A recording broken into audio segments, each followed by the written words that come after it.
नमस्कार गुरुभक्तांनो.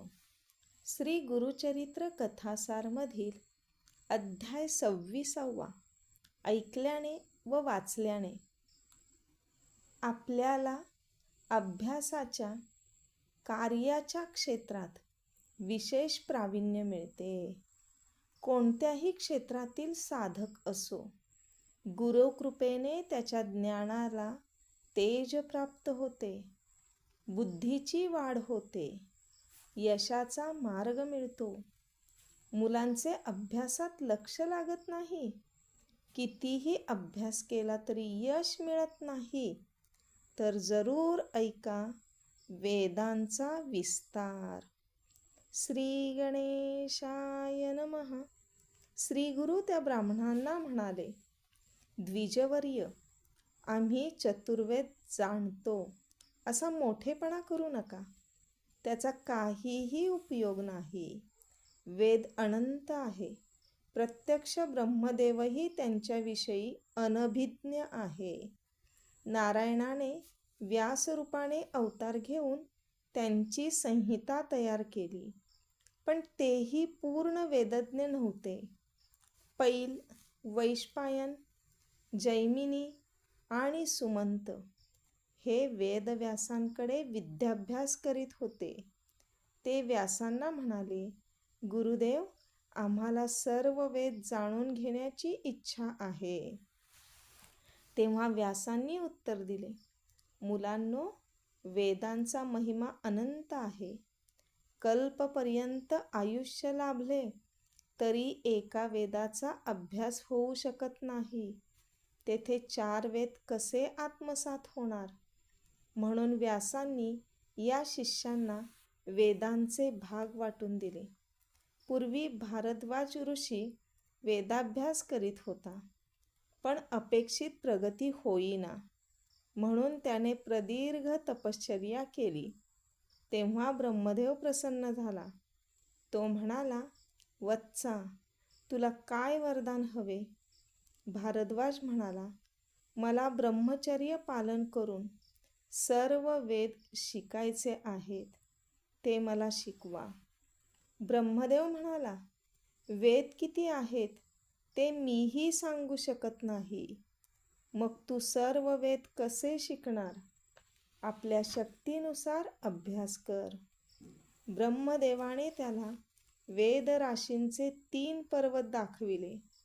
ते पाहून भारद्वाज भयभीत झाला. ब्रह्मदेवाला शरण जाऊन तो म्हणाला, एवढे वेद मी कसा शिकणार? तुम्ही जे द्याल तेच मी घेईन. ब्रह्मदेवाने त्याला अभ्यासासाठी 3 मुठी भरून वेद दिले. भारद्वाजाने त्या 3 वेदांमधील काही मंत्र वेगळे करून 4था वेद तयार केला. पुढे हे 4 वेद व्यासांनी आपल्या 4 शिष्यांना वाटून दिले.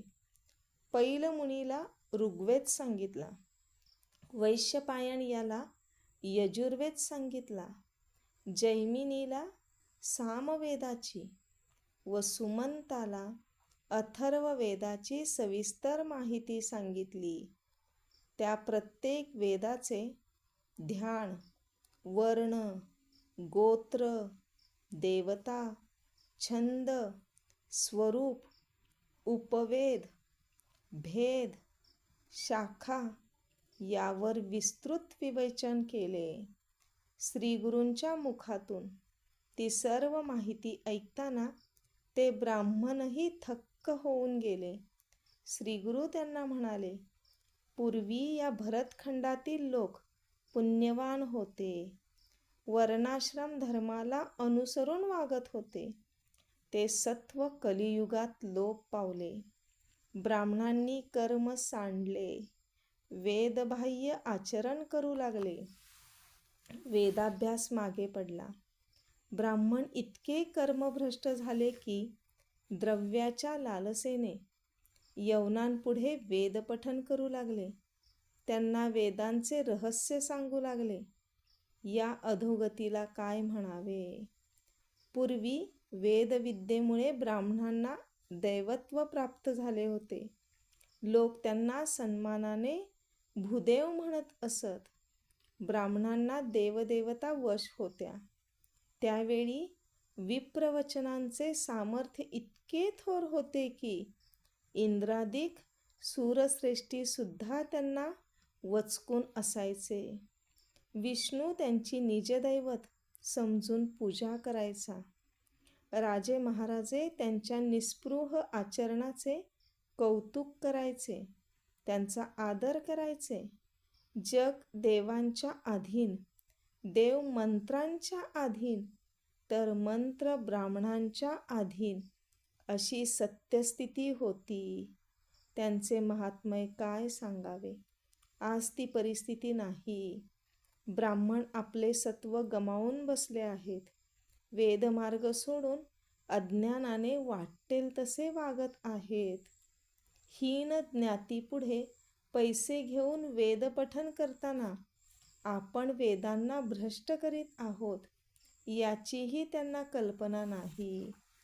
अशा मूर्खांचे तोंडही पाहू नये. ते मरणोत्तर ब्रह्मराक्षसच होणार. द्विजहो, अशा आहेत चतुर्वेदांच्या शाखा.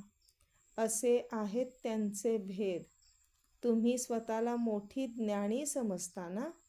मग ही माहिती तुम्हाला होती का? नाही ना? मग आम्ही चतुर्वेदी असा मोठेपणा मिरवून जगात आपल्या विद्वत्तेचा डंका कशाला पिटता? जयपत्रे मागत कशाला हिंडता? त्रिविक्रम भारतीला कशाला छळता? जयपत्र वगैरे काहीही लिहून मिळणार नाही. आपला प्राण धोक्यात घालू नका. मुकाट्याने निघून जा. त्यातच तुमचे कल्याण आहे. सिद्ध म्हणाला, नामधारका, श्री गुरूंनी त्या ब्राह्मणांना हिताची गोष्टच सांगितली होती. पण त्या ब्राह्मणांनी आपला हेका सोडला नाही. ते म्हणाले, तुम्ही वादविवाद केला नाहीत तर आम्ही हरलो असे होईल. ही वार्ता राजाला कळली तर आमचे महत्त्व राहणार नाही.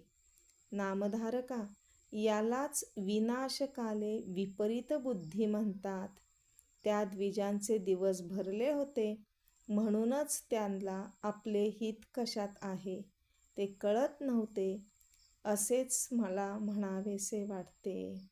आपल्याला अध्याय आवडला आहे तर व्हिडिओला लाईक करा व चॅनलला सबस्क्राईब करा आणि ऐका पुढील अध्याय.